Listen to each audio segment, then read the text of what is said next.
इस मूवी की शुरुआत में हम 3 साइंटिस्ट को बीच पर जाते हुए देखते हैं, जिनमें एक आदमी का नाम स्टीवन है जो हमें डेड जेंट की स्टोरी सुनाएगा।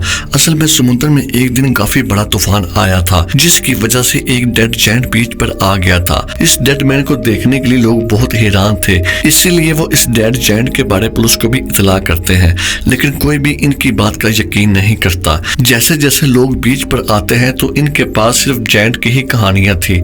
अब थोड़ी देर बाद तीनों साइंटिस्ट इसी बीच का विजिट करते हैं, जहां वो इस जेंट को अपनी आंखों से देख रहे थे, जिसके बारे वो काफी बार सुन चुके थे। इस बहुत बड़े आदमी को देखने के लिए बहुत सारे लोग आए हुए थे, लेकिन कोई भी इसे टच नहीं कर रहा था क्योंकि सारे इससे डर रहे थे। और अब यहाँ स्टीवन और इसके साथी अंदाजा लगाते हैं इसका वजन तकरीबन 80 टन के करीब होगा। स्टीवन ये कहता है, मैंने सुना है इस जेंट की उम्र का अंदाजा लगाना काफी मुश्किल है।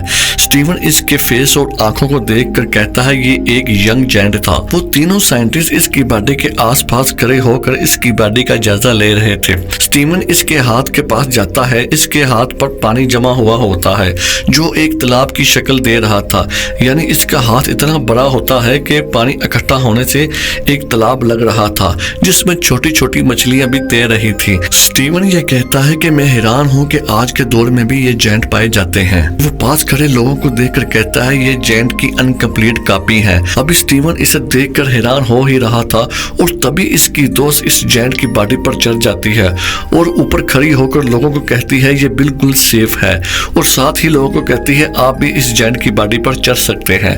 और तभी सब के सब लोग जेंट की बॉडी पर चढ़ने लगते हैं। सब लोगों को ऊपर चढ़ने से काफी खुशी महसूस हो रही थी।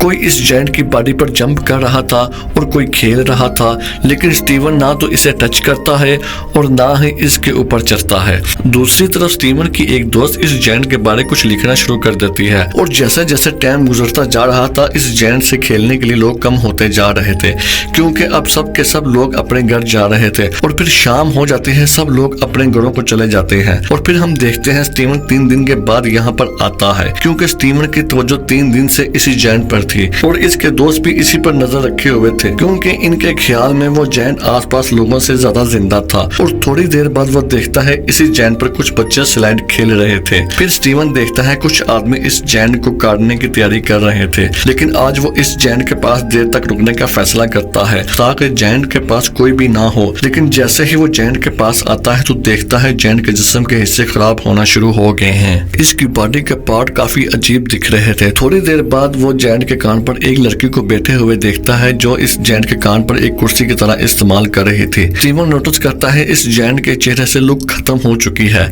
यानी अब वो जुबान और ताजा नहीं दिख रहा था। स्टीवन अंदाजा लगाता है समुद्र में काफी अरसा रहने से इसकी बॉडी की स्किन खराब होने लगती है। स्टीवन जेंट के फेस के ऊपर एक इंसेक्ट देखता है जो कि इसके मुंह की तरफ जा रहा था। थोड़ी देर बाद स्टीवन बहुत ज्यादा हिम्मत करके इस जेंट के ऊपर चढ़ता है। अब जेंट की बॉडी पर चढ़ने के बाद जेंट की बाजू को देख रहा था जो बहुत ही ज्यादा खराब हो चुका था, और बाकी बचे हुए हिस्से को इंसेक्ट और परिंदे खा रहे थे। और फिर इसके फेस को देखता है, इस जेंट की आंखों के ऊपर एक अजीब तरह का कोड़ा आ चुका था जो कि इसकी आंखों को एक तालाब की लुक दे रहा था। और स्टीवन इसकी आंखों में अपना शेडो देखता है। वो सोचता है पता नहीं इस जेंट की मौत कैसी हुई होगी, और वो सब सोचने के बाद वो यहाँ से चला जाता है। और अगले दिन स्टीवन जब दोबारा यहाँ पर आता है, इसके बाजू और टांगे काफी खराब हो चुके थे। स्टीवन इस जेंट की बॉडी को गौर से देख रहा था जहाँ इस जेंट की बॉडी की इंसल्ट की जा रही थी। वो इंसल्ट करने वाले कोई और नहीं थे बल्कि इंसान ही थे। हालांकि देखा जाए जेंट भी एक इंसानों की तरह एक क्रिएचर था।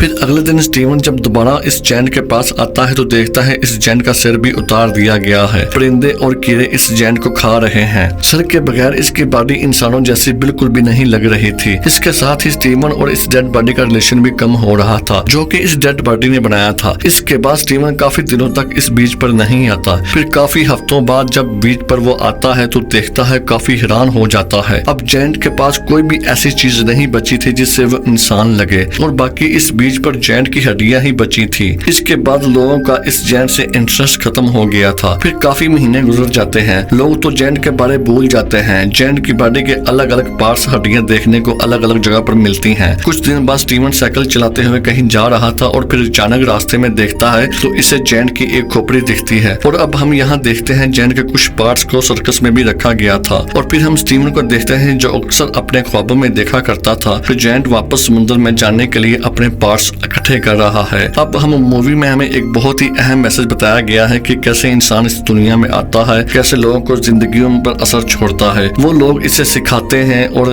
वो सीखता है, लेकिन जब वो इस दुनिया से चला जाता है फिर लोग इसे भूल जाते हैं। बल्कि दिन महीने साल गुजर जाते हैं लेकिन कोई इसे याद नहीं करता। सेम ऐसे ही जैसे हमने इस मूवी में देखा कैसे जैंट आया, सबको अपनी तरफ मुतवज्जो किया। दिन महीने साल गुजर गए लेकिन इसके लोग इसे आहिस्ता आहिस्ता भूल गए। असल में यही इंसान की जिंदगी का एक कड़वा सच है। जब कोई इंसान जिंदा होता है लोग इसे याद रखते हैं, जब वो मर जाता है लोग इसे भूल जाते हैं। उम्मीद है दोस्तों आपको ये वीडियो भी अच्छी लगी होगी।